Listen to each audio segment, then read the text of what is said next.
right, everybody. Welcome to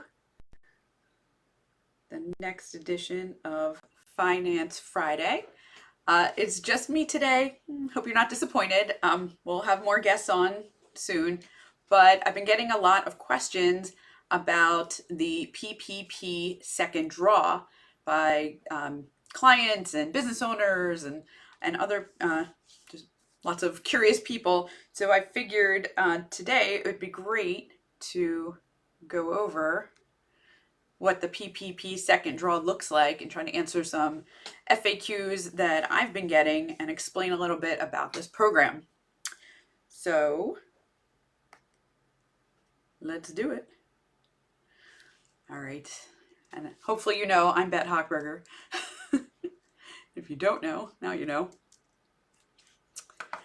Let's see, a little. All right, so who is eligible for PPP Second Draw? Well, you had to have PPP First Draw. I don't know if that makes sense or doesn't make sense, but you had to get the first round. If you didn't get the first round, the government is not allowing you to get the second round. And in addition to getting the first round, you have to fully use all of the funds that you received in that first round on or before the date of the second draw disbursement. Now, for most people, you had to use those funds anyway by the probably December or earlier of last year, so it's a little bit strange. I guess unless you're trying to still get a first draw right now. If you got it already last year when CARES first came out with PPP, you've definitely used it at this point. But I know there are still some people trying to go for the first round. So if you are just getting it now, you're going to have to use it real quick before you try to go for the second draw. These loans are only available through March 31st. So you don't have a whole lot of time to put your information together and get your applications in. You have to be a relatively small company, less than 300 employees.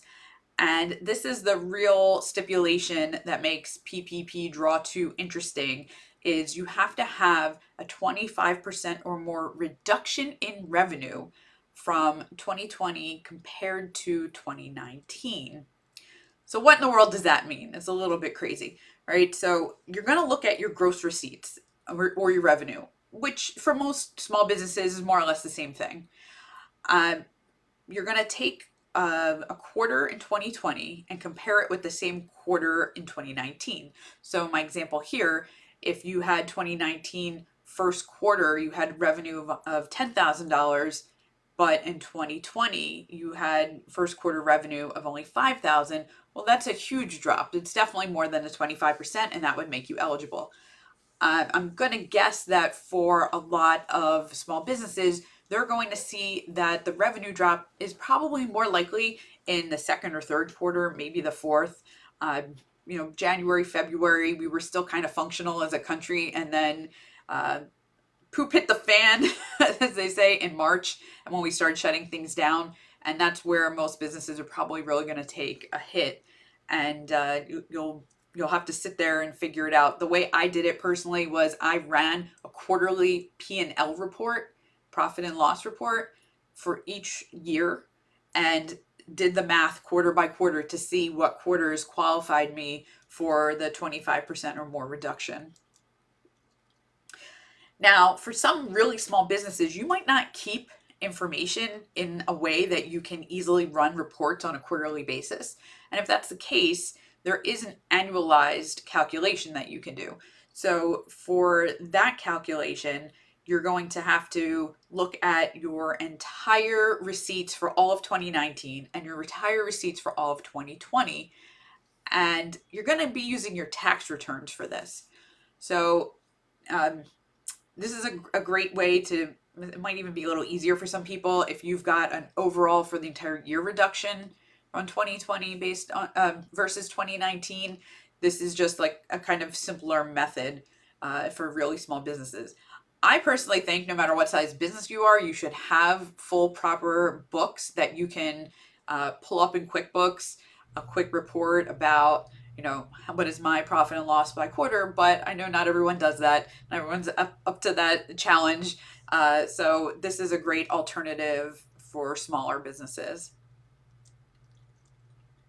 So the second draw calculation is more or less the same thing as the first draw calculation. You're going to look at your average payroll, monthly payroll, or if you're a Schedule C filer, which is my single member LLC business owners, sole proprietors, those people, you can use your Schedule C net income number, and we're going to take the average and multiply it by 2.5. It's the same calculation that you did for the first round. There's a limit of $2 million, and you can either use your payroll records from 2019 or 12 months prior to when you're going for the loan. So if you're going for the loan right now, you're going to look at 2020's numbers and you're going to look at 2019, and you're going to see which is more beneficial to you, which gives you a bigger loan. Now here's the special case. We all know that the food and hospitality industries have been severely hit by this, probably taken more of a hit than anyone else, except maybe retail, during this whole pandemic. They're actually getting a different calculation. So instead of taking that average payroll, multiplying it by 2.5, they're actually getting a 3.5 multiplier. So they're getting a little bit of a boost to help them out a little bit more. And then to know if you fall into that category, we're looking at entities that are classified as 72 in the North American Industry Classification System Code. Here is the URL for that if you need to know specifically what's covered by that. It's mostly like food, restaurant, hotel type things. Also on your tax return, it indicates a code, and you can look at that number and see if that's a code that you fall into. But I think you probably know if you're in the food or hospitality industry. But we're giving you a little bit extra of a boost, which is pretty cool. So the application process. If you've already gone through round one, you already have most of the information that you need, right? And if you're getting a bigger loan over 150,000, you're going to have to actually submit the documentation and the calculations that show that you've got that revenue reduction. For the smaller loans, which is probably a lot of people, you don't have to submit that with the application, right? You're going to have to submit it for the forgiveness as of right now. Now we know from past experience that the PPP rules changed nonstop. It was all over the place. If anyone watched any of my webinars last summer, it was like I would do a slide deck and I'd go into my webinar and it'd be like, oh, they already changed the rules since yesterday when I made the slides. So who knows? I would not assume that this is necessarily going to be the case by the time we get to that forgiveness time. I know we're already having problems with forgiveness from the first round. If you're thinking you might want to submit your forgiveness applications for that, I'm going to tell you hold off as long as possible. I'm going to say the same thing for round two. Hold off as long as possible because they're still changing the rules as we go, for better or for worse. And you don't want to get stuck in a weird position where you're not getting the full benefit. So rush to get the money. Don't rush to put in the application for the forgiveness. The loan terms are pretty much identical to the first draw. There's no collateral required, no personal guarantees, which is kind of unheard of when you're getting loans with the SBA. 1% interest rate, super low. So even if you don't get the full forgiveness, this is as close to a free loan as you're going to get. 5-year maturity, and the lenders are able to actually just rely on your certification. If you're like, Scouts Honor, I used it for what I needed to use it for, and spent it correctly. If you got a small loan, they can say, okay, fine, you said so, you signed your name on it. We're going to go on your word. Hopefully nobody is lying about these things, but you never know. We do our best, right?